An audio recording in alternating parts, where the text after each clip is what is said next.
This is WENY News. Thanks for clicking on the webcast. I'm Joe Malillo. Here's the latest from WENY News and the Star Gazette. Well, the search isn't over just yet for the Elmira city manager position. Even though Elmira's interim city manager Kimberly Balak-Middaugh announced her interest in the long-term position this week, the search continues. City Mayor Sue Skidmore said 2 candidates for the job are scheduled for interviews on the 30th.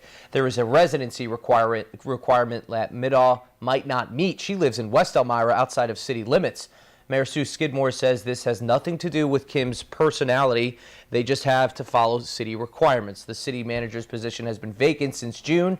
The council had hoped to hire someone by now. And Governor Cuomo is trying to make New York colleges more green. He announced energy efficiency projects at 10 SUNY campuses. The partnership between the New York Power Authority and the State University of New York could save the universities $3.5 million a year. This is a part of New York Governor's Build Smart New York initiative, which seeks to reduce energy use at state-owned or managed facilities by 20% by the year 2020. The projects would reduce the university system peak energy use by about 3.6 megawatts, enough to power over 3,000 homes. Senator Schumer is back in the area today, but instead of airport security, he's talking airplane funding, specifically for area helicopter facility. Schumer will be at Lockheed Martin Owego this afternoon to announce over $300 million in funding for the Air Force's combat rescue helicopters. Now, this project will have Sikorsky and Lockheed Martin build 112 new combat search and rescue helicopters. The contract will help keep more than 200 new and current jobs in the area. Senator Schumer commented on the contract saying, quote, "A new rescue helicopter is very important to valuable lives of the people who volunteer and serve us." Also at Cornell Snow, you wouldn't guess it, right?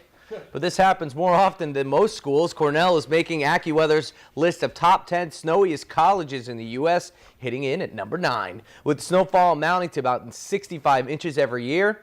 Some other New York universities include Syracuse, Rochester, and the University of Buffalo. No joke. I'm not even kidding. University of Buffalo, really. All right, now here's Craig Flitt with your forecast. Craig. 65. I don't know. Syracuse, 117 every year. 65 in Cornell. Syracuse is laughing. Anyway, we have some winter weather to tell you about. Wind chill advisory.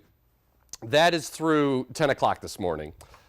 Some lake effect snows to the north, and this stuff that you see behind me here, that's a winter weather advisory. We have a little clipper that will come through. That develops late tonight, but let's take you through the day today. Temperatures heading up through the teens. It becomes windy this afternoon, a fairly bright looking day, but the clouds will tend to increase and there'll be some blowing snow as the winds really crank up here, especially late tonight, with temperatures heading back down to near 9 for the low. Temperatures out there on this early Friday, hat trick of 0, Spencer to Elmira to Wellsboro, and even a below 0 reading in Corning. All right, satellite Doppler radar loops combined, really not much going on. We have a little ridge of high pressure that will build in today and produce a little bit of sunshine, at times mixing with some clouds. That's our next little clipper system to the north and west of us. That will swing through here coming up late tonight and spread some snow in here, and you'll be able to see that as we take you through future track. No problems today. It does get windy though this afternoon. Late tonight after midnight, here comes the snow. It could be a little bit heavy at times around the Twin Tiers here as we head into late tonight and into the day Saturday, or at least snowy and windy in areas of blowing snow through the course of our Saturday. Accumulation-wise, I'd say 1 to 3. A few spots may pick up 2 to 4 inches out of this little clipper as it races its way off to the east. And then guess what? More colds next week. Check out those numbers. It's a broken record. We just can't seem to get out of this pattern, and it looks like we'll reinforce the cold air into next week. Joey, have a good weekend anyway, man.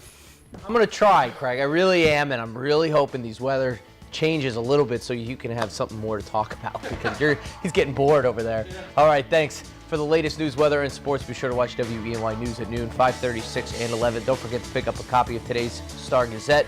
I'm Joe Malillo. Have a great day.